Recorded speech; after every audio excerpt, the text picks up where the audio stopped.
जैसा कि आपको पता है, होली का उत्सव पूरे देश में मनाया जाता है। जैसे दिवाली वैसे ही होली प्रसिद्ध त्यौहार हिंदुओं के हैं हमारे। तो ये होली का जो त्यौहार है क्यों मनाया जाता है, होली का दहन कहते हैं इसको। हमारे 4 वेद, 6 शास्त्र, 11 उपनिषद और 18 पुराण है। तो उसमें से एक पुराण का नाम है विष्णु पुराण।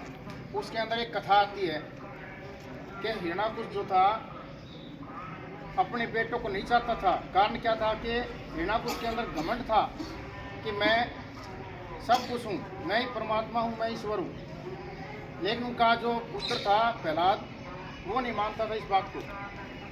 प्रहलाद जो मानता था भगवान विष्णु को अपना भगवान मानता था। और ये बात हिरण्याकुश को बहुत खराब लगती थी कि राजा मैं हूँ तो मेरे को ही वो माने। इसके लिए उन्होंने बहुत समझाया। उनके जो गुरु थे उनको भी कहा कि इनको ऐसी पढ़ाई कराओ कि ये मेरे को ही परमात्मा माने। भगवान विष्णु को मानता है उसको ना माने। लेकिन खूब समझाया, उसने नहीं माना। इसका कारण क्या था कि जब प्रहलाद उत्पन्न हुआ तो उसकी माता ऋषि मुनियों के आश्रम में रही और वहाँ पर भगवान का नाम का जाप होता था और वो ही उसके कर्णों में पड़ता था और वो ही संस्कार बन गए। इसलिए वो भगवान विष्णु को ही परमात्मा मानता था। लेकिन हिरण्याकुश को ये बात अच्छी नहीं लगती थी, तो सब प्रकार के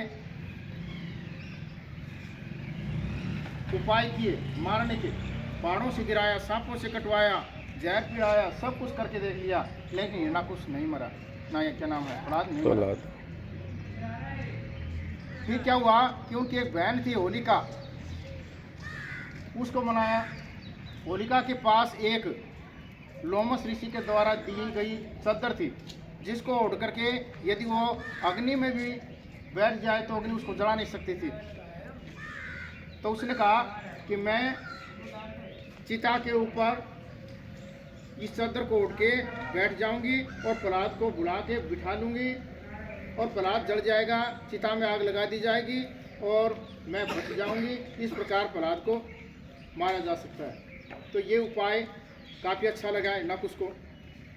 तो वहाँ पर बड़ी सी चिता बनाई गई। स्थान का नाम था मुल्तान शहर।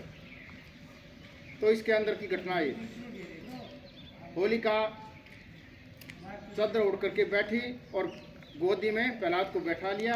चारों तरफ से सिपाही थे, सेवक थे, उन्होंने आग लगा दी चिता में और चारों तरफ मुल्तान शहर के लोग खड़े हुए थे।